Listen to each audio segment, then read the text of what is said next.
Pop Culture Diva 42, and this is the third episode of my Batman retrospective, which I'm never going to fucking finish because it's such a hell of a month, this July for me. Like, I thought it was going to be busy, but it's going to be uber fucking busy. So I'm going to try and get as much done of it as much as I can.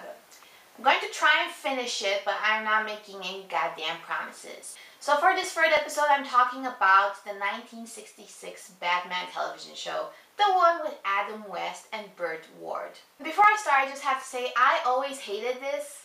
I always hated it because I used to watch it when I was very young, and I didn't have any opinion about Batman or superheroes when I was very young. I wasn't reading superhero comics yet.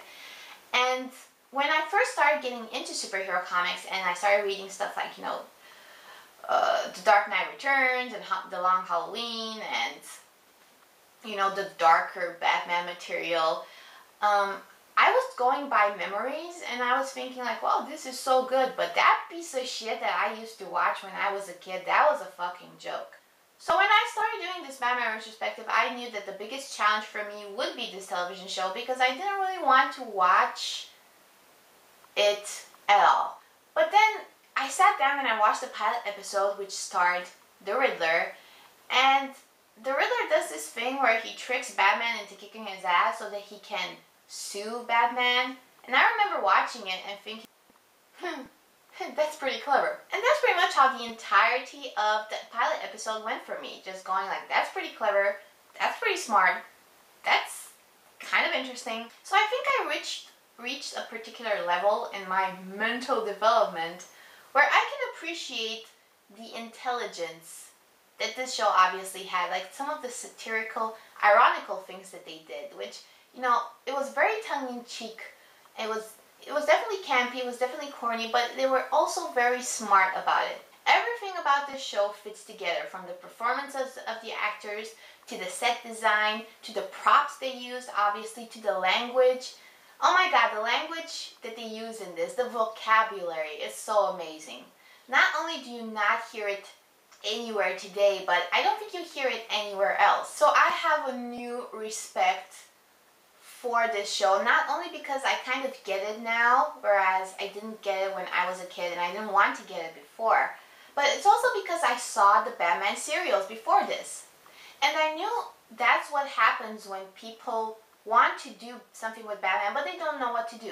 They just want to do something, and that's pretty much what the Batman serials were. This is the first time, I feel, where somebody had a cohesive vision for Batman. They knew exactly the kind of show that they want to make, and everything kind of came together. I think Batman comics in this period were kind of out there and weird and pulpy, and they got progressively darker as a result of the fact that this show was very popular in its time.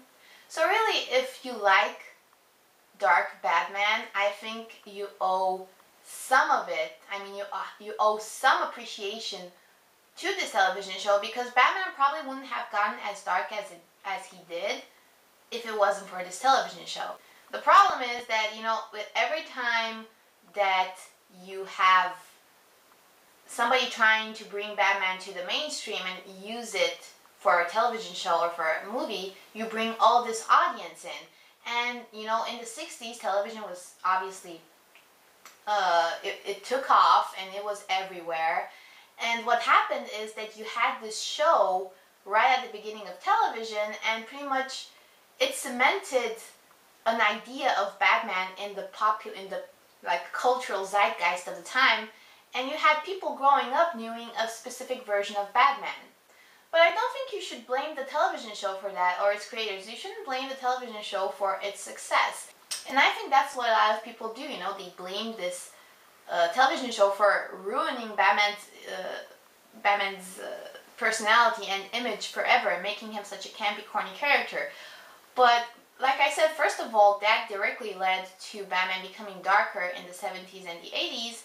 And also, the creators of the show cannot help the fact that television was just taking off, and they were pretty much cementing an idea of Batman in everybody's minds for generations to come, because nobody really understood, I think, pop culture phenomenons that well at that point in time.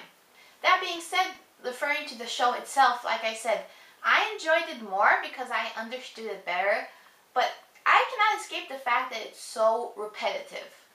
Every single episode has a very specific formula, a very specific pattern, and I am just a person that is very used to serialized storytelling, and I just like the idea of the story as a journey and the progress in character development.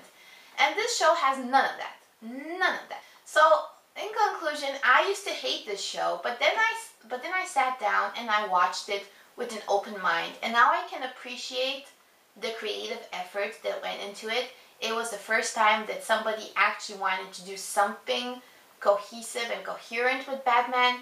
But at the same time, it's so repetitive that you're probably not going to think it's the bee's knees or anything like that, but I think it's worthy. It's a worthy contribution to the Batman mythology.